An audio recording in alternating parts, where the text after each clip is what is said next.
My wife betrayed me with my brother, my family took their side. Now they're begging me to save him from the scandal that could destroy them all. 3 years ago, I, 29M, was a happy man, married to the love of my life, Sarah, 27F. It seemed like that was the prime time of my life. I was working at a reputed law firm and had my beautiful wife by my side. We met during one of our internships and became inseparable very soon. So, after both us were settled in our jobs, I proposed and she said yes. Very soon, we got married in a small, intimate ceremony. The only thing that was not at its best at that time was my relationship with my family. I was the middle child, so I always felt neglected by everybody.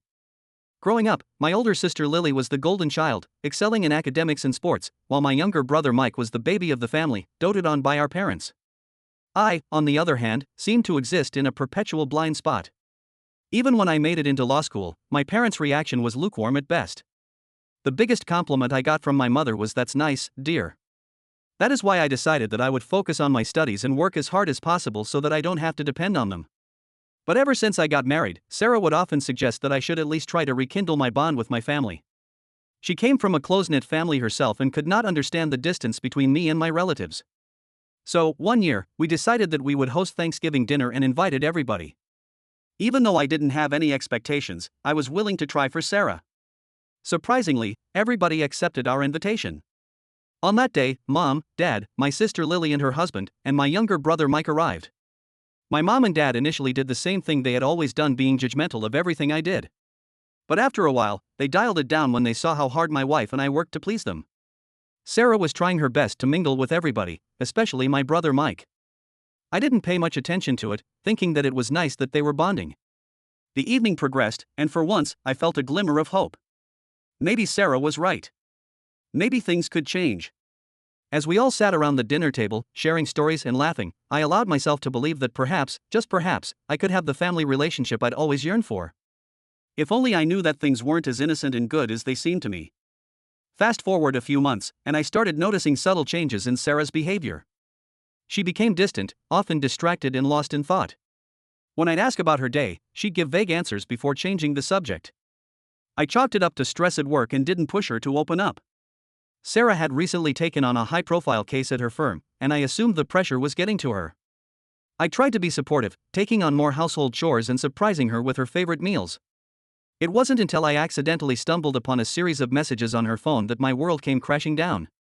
Sarah had left her phone on the kitchen counter while she was in the shower, and it kept buzzing with incoming messages. Concerned that it might be an emergency from work, I glanced at the screen. What I saw made my blood run cold. She and Mike had been texting each other nonstop, and the nature of those messages made it clear that they had crossed a line. They were having an affair. Confronting Sarah was one of the hardest things I've ever had to do. She broke down and confessed that she and Mike had developed feelings for each other, which they had acted on. According to her, she started talking to him because he seemed like the favorite child and she thought my parents would like her if Mike put in a good word for her. Apparently, this was her way of proving herself to my family. I felt humiliated, angry, and utterly shattered. The next few days were a blur. I moved out of our shared apartment, unable to bear the sight of her. I was mentally replaying every interaction between Sarah and Mike, searching for signs I might have missed. I even tried to reason with Sarah, to understand her logic, but she refused to talk to me. Each time I called, I was met with a voicemail message. What hurt even more was my family's reaction. Instead of being shocked or disapproving, they welcomed the idea of Sarah and Mike dating with open arms. They told me that they would stay neutral in this situation, which angered me the most, because what could ever justify this? My parents, who were judgmental of every step I took since I was a kid, were somehow okay with this. In fact, they seemed weirdly excited about the prospect. I even remember my mom saying that it's for the best and that at least this way, Sarah will still be part of the family. It was clear that they were more inclined to support Mike and Sarah, seeing their relationship as a sign of true love rather than betrayal. The divorce proceedings were quick and painless, at least on paper. Sarah didn't want anything from me, which was honestly a relief. I couldn't bear the thought of prolonged legal battles, of having to see her face across a courtroom. Within months, she and Mike were engaged, and the family was buzzing with excitement about the upcoming wedding. I felt like a 12-year-old kid again, alone and misunderstood in his own family. The betrayal cut deep, not just from Sarah and Mike, but from my entire family, who seemed to think this was perfectly normal behavior. On the day of their wedding, I packed my bags and left town. I didn't leave a note, didn't say goodbye. I simply disappeared from their lives. I moved to a different state, changed my phone number, and cut all ties with anyone who might connect me to my past life. It was a drastic move, but it felt like the only way to preserve what was left of my sanity. For the last 3 years, I focused on rebuilding my life. I threw myself into my work, taking on challenging cases and building a reputation as a formidable attorney. I made new friends and even started dating again. Slowly, the pain began to dull, and I started to like myself again. I thought I had finally put that chapter of my life behind me. My new life was good, not perfect, but stable and fulfilling in a way I hadn't thought was possible after everything that had happened. But life has a way of throwing curveballs when you least expect them. Out of the blue, I got a call one day, and even though the number wasn't saved in my contacts, I recognized it immediately: my mother's cell phone. I did not answer the call. I was not to let them destroy a life that I had built for myself all over again. It was very clear by now that any call from family meant bad news. But Mom wasn't accepting defeat either. She would bombard me with calls and voice messages.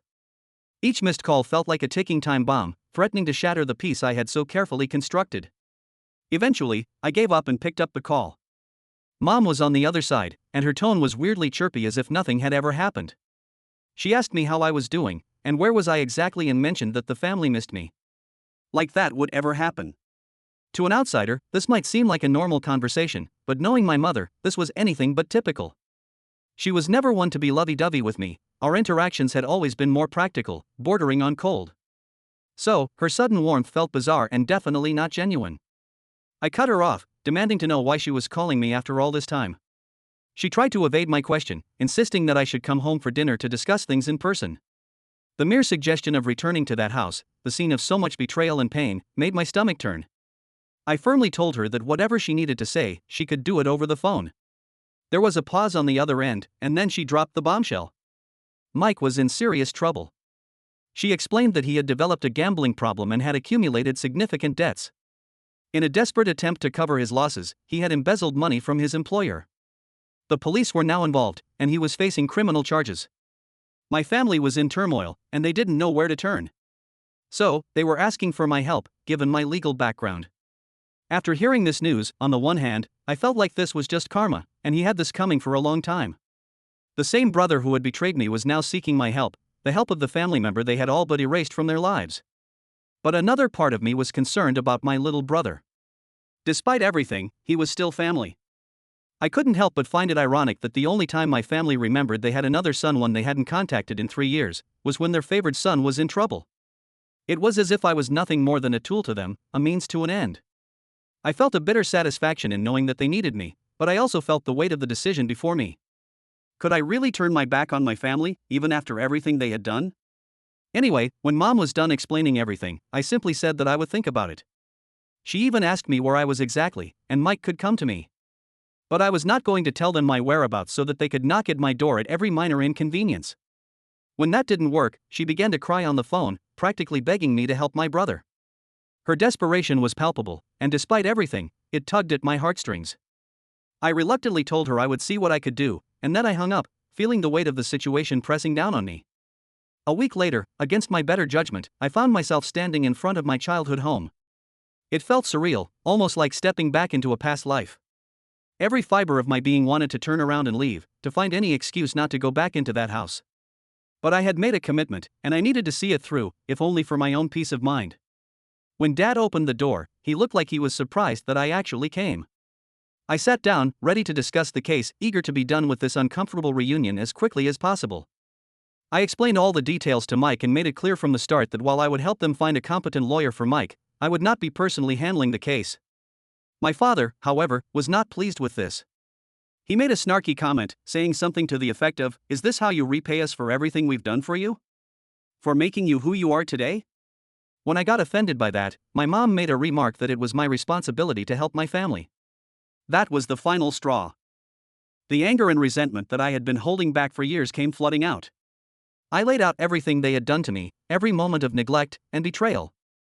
I reminded them how they had always treated me as an afterthought, how they had dismissed my feelings and opinions, and how they had sided with Mike and Sarah without a second thought. I told them how their actions had left me feeling isolated and unloved, and how they had backstabbed me my whole life. My family looked shocked, as if they had never considered how their actions had affected me. But at that moment, I didn't care. I was done trying to make them understand, done trying to seek their approval or love. Without waiting for a response, I stood up and stormed out of the house. Mike and Mom probably ran after me, but I was too angry to care. Even though this confrontation was painful, it also gave me a strange sense of calm. I had finally stopped taking everybody else's opinion to heart and stood up for myself in a way I never had before. I did not care anymore about what Mom and Dad thought of me or what happened to Mike, because whatever they might go through, they had it coming. My phone was flooded with voice messages after that, and I knew that it was either Mom or Mike, offering their insincere apologies and pleading for my help. I ignored them all. I was determined to stay firm in my decision to maintain my distance. But days later, I got a call from another number, and I picked up, thinking that it could be work-related. But no, it was Sarah, my ex-wife. She started by apologizing, saying she was sorry for everything that had happened between us. It was the same kind of elaborate apology I had heard from my family, full of regret and self-pity. Sarah went on to explain that Mike was in deeper trouble than I might realize. She claimed that he had gotten involved with some very dangerous people through his gambling habit and that the embezzlement charges were just the tip of the iceberg. According to her, if Mike didn't get out of this mess quickly, he would sink even deeper, potentially facing much more serious consequences. She pleaded with me, saying that as a lawyer, I was his best chance of navigating this legal mess. Sarah's plea was that I step in and help Mike, not just for his sake but for the family's. She argued that despite everything, we were still connected, still family in some way. She asked if I could find it in my heart to set aside the past, at least temporarily, to help them through this crisis. The idea of helping Mike, after everything, felt both right and wrong. Was it worth risking my own well-being to save someone who had betrayed me? And so, here I am, looking for any possible guidance from you guys. My family, who once ignored me, now needs me more than ever. But is it my responsibility to do so? Am I being selfish by wanting to stay out of it, or am I justified in protecting myself? IDA for refusing to help my brother and family, even though I might be the only one who can? Update 1. Hi everybody. First and foremost, thank you to all of you who left supportive comments. You have no idea how helpful this has been in this difficult time. Some things have happened since I posted my story, so just wanted to update you guys. After a lot of thinking, I decided that I would help Mike through this case. It's not about winning favor with Sarah, nor am I doing it for my parents' approval, because I have accepted the fact that it is not possible to satisfy them. It's about doing what's right as a lawyer and a human being. At least this way, whatever happens to Mike, I can say I did my part. I'm still standing by what I said earlier to my family. I won't be fighting this case in court. Instead, I reached out to a friend from my old firm to be the lead attorney, while I assist him with research and investigation.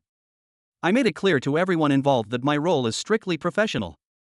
This isn't about reconciling or patching things up, it's about ensuring Mike has a fair chance in his legal battle. As we dug into the case, it became apparent that Mike had gotten himself into a mess with some pretty shady characters.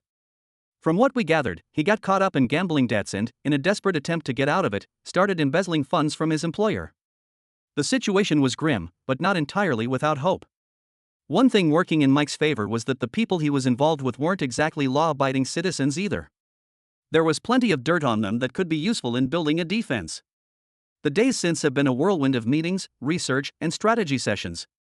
We've been working tirelessly to piece together a defense that could decrease some of the charges. Mike has been cooperating with the authorities, which is crucial for potentially reducing his sentence. He's showing a willingness to make things right, not just legally, but also within our family. There are moments where I see genuine remorse and a desire to change, but it's hard to tell if that's enough to turn things around. While working on the case, I've had to interact with my family more than I'd like. My parents seem to think that my involvement means we're all on the road to some big reconciliation, but I made it clear that's not the case. Sarah, too, has been hovering around, offering to help in any way she can. It's awkward, to say the least, but I keep reminding myself that I'm here to do a job, not to mend broken relationships. The more we uncover, the more complicated the situation seems. It's clear that Mike was way over his head, and whether he realized it or not, he made some terrible decisions. But seeing him in this vulnerable state, trying to fix his mistakes, stirs up conflicting emotions. Despite all this, I'm not letting myself get drawn back into the family drama. I've been careful to set boundaries and make sure that my involvement doesn't extend beyond the legal aspects. There have been moments where my parents and Sarah have tried to pull me into emotional discussions about the past, but I've managed to steer clear of those traps. They've expressed a desire to rebuild our relationship, but I'm not ready for that. I'm still processing everything that's happened, and it's going to take time to even consider opening that door. Right now, my focus is on the case and ensuring that Mike has the best possible defense. While I'm not ready to forgive and forget, I'm also not interested in holding on to bitterness. My priority right now is to help Mike navigate this legal storm, and then continue focusing on my own life. There's a long road ahead, and the outcome is still uncertain, but I know I made the right choice in getting involved, if not for them, then for my own peace of mind. Thanks again for all your support. It means more than you know. I'll keep you posted as things progress. Update 2. Hi everybody. Hope you're all doing well. I saw many questions regarding Mike's case and what exactly had he done, so here it is. Of course, I can't share everything, but I'll try to include the key details to give you a clearer picture. After diving deeper into the situation, it became evident that Mike's troubles were more serious than I initially realized. Mike had racked up considerable gambling debts, and to recover from his financial losses, which led him to borrow money from some shady characters. To cover these debts, he started embezzling money from his employer. This wasn't just a case of stealing from petty cash. Mike was manipulating financial records, creating false invoices, and transferring significant sums into accounts under his control. Initially, he managed to keep it under the radar, but as the amounts increased, so did the risks. The company's internal audit team eventually caught on, uncovering the loopholes that led to a thorough investigation. The evidence they found was damning, with detailed records showing how Mike had systematically mooched off the company of its funds. That led to him getting sued, facing charges of embezzlement, fraud, and potentially more depending on the outcome of ongoing investigations. The prosecution's case is strong, with a trail of digital and paper evidence that links Mike to pretty much everything. But this was not all. As I was skimming through all the evidence, I found out that someone else was involved in covering up the embezzlement. The shock hit me when I realized it was Sarah, my ex-wife. This felt like a sucker punch. Sarah, who had once been my partner, was now entangled in this scandal with my brother. I had to confront them both to get their side of the story. Mike looked lost, a far cry from the confident younger brother I remembered, while Sarah seemed defensive. They told me their version of events, describing a downward spiral of poor decisions and desperate actions. I was disappointed in Sarah, because the Sarah I knew was an honest, hard-working lady, and now I don't know what went wrong. From a legal standpoint, the case seemed straightforward. The evidence against Mike was substantial, and Sarah's involvement, while secondary, was still serious. My mind began turning over potential defenses and strategies, but none of them offered a clean solution. The best we could hope for might be a plea deal, possibly reducing the charges in exchange for cooperation. Adding to the pressure was my family's expectation that I would help. They seemed to see this as an opportunity to heal old wounds, to bring the family back together. My parents have been trying to use this situation as an opportunity to mend fence as well. By parents, I mean Mom. Dad is still not thrilled about the fact that I'm not personally taking care of the case. But I couldn't forget that they had welcomed Sarah back into the fold without considering the impact on me. Now, they wanted me to fix a problem partly of their own making. Sarah has also been around, expressing concern for Mike and offering help. She seems to be dealing with her own guilt and regrets and has tried multiple times to have that conversation, but I've no interest in whatever story she has, especially now, when she has become Mike's partner in crime. As we prepare for the trial, the atmosphere is tense. My family is anxious, hoping for a favorable outcome, but also dealing with the reality that Mike's actions will have consequences. I've had to remind them repeatedly that while I can help legally, I can't undo what's been done or change the past. The next steps would be crucial: preparing for a potential plea deal, gathering character witnesses, and planning for the worst-case scenario. To everyone who's been following this saga and offering advice, thank you for your continued support. It's been invaluable in navigating this difficult time. I'll keep you updated as the trial progresses, and hopefully, the next time I write, I'll have more clarity on the outcome. Update 3. Hi everybody. I'm back with an update, and I think this would be my last one. Buckle up for a bunch of news, and believe me, the last one was unexpected for me too. So, let's dive right in. As you know, we were working hard on Mike's case, and the last few weeks have been a whirlwind of legal maneuvers. We're talking legal moves left and right and some pretty intense negotiations. The big breakthrough came when Mike's lead lawyer had a crucial meeting with the heads of Mike's former company. This meeting? It was do or die time, not just for Mike's legal future but for all the craziness that came with his case. We were trying to work out a deal that would let Mike make things right without dragging everyone through a full-blown court drama. Now, those board members were definitely mad, feeling like Mike had stabbed them in the back after years of trust. They wanted to make an example out of him, scare anyone else who might think about pulling the same stunt. Throughout this whole showdown, we kept hammering home that Mike was ready to come clean and cooperate 100%. One more thing that worked to our benefit was that some of those high and mighty board members weren't exactly squeaky clean themselves. The game changer though? We put it out there that Mike would pay back a big chunk of the money he took. Yeah, he'd still get fired from his job, but at this point, we were thinking, hey, something's better than nothing, right? And that's the deal we finally shook hands on. Now, don't get me wrong. We were all breathing a sigh of relief, but it's not like we were popping champagne or anything. Mike's career? Almost over. And the money he had to pay back? Ouch. But at least he wasn't heading to the prison, so there's that. As the dust started to settle, we were all hoping this nightmare was finally over, but another shockwave hit the family. Sarah, who'd been standing by Mike through this whole mess, out of the blue decides to file for divorce. I'm telling you, this news came out of nowhere. Everyone, including Mike, was caught off guard. Sarah's decision seemed sudden and out of character, given how she had been helping him cover up the embezzlement. Mike was devastated. Poor guy thought they were in this together, that facing the consequences of their actions would somehow bring them closer. Instead, it seemed to drive a wedge between them and blew them apart. We couldn't figure out exactly why Sarah was bailing, but it seemed like the weight of the scandal, plus all the money and social drama heading their way, was just too much for her to handle. For me, Sarah's decision was just another crazy turn in this wild story. The irony wasn't lost on me, either. When Sarah cheated on me way back then, she kept saying Mike got her like no one else could. But now, when he's at rock bottom, she's packing her bags again. After she dropped the divorce bomb on everyone, she actually called me up, asking if she was doing the right thing and apologizing, again. I just told her straight up that it was her call, and I'd rather not get mixed up in all that. Now, don't think for a second that I was feeling sorry for Mike. Like I said before, this was karma doing its thing. He should have known that after all the crap he put Sarah and the family through, things were bound to fall apart sooner or later. That's why when my sister Lily tried to get me to talk Sarah out of the divorce, I was like, no way that was happening. I mean, come on, why would I want to chat with my ex-wife about her splitting up with my brother? Talk about awkward. With all the legal stuff wrapped up and the personal drama still unfolding, it was my time to distance myself once again. My work with Mike and Sarah was done. They would have to face the consequences of their actions and decisions on their own. I couldn't fix everything, and honestly, it wasn't my job to do so. It was time to get back to my own life, you know? Focus on my career and taking care of myself. So, I packed my bags and left without telling anyone because I knew my mom and dad wouldn't react well to it. As I left the family home, I felt a sense of closure. It wasn't a happy ending or anything, far from it. Nobody really came out on top in this situation. It was more about lessons learned and relationships either patched up or totally destroyed.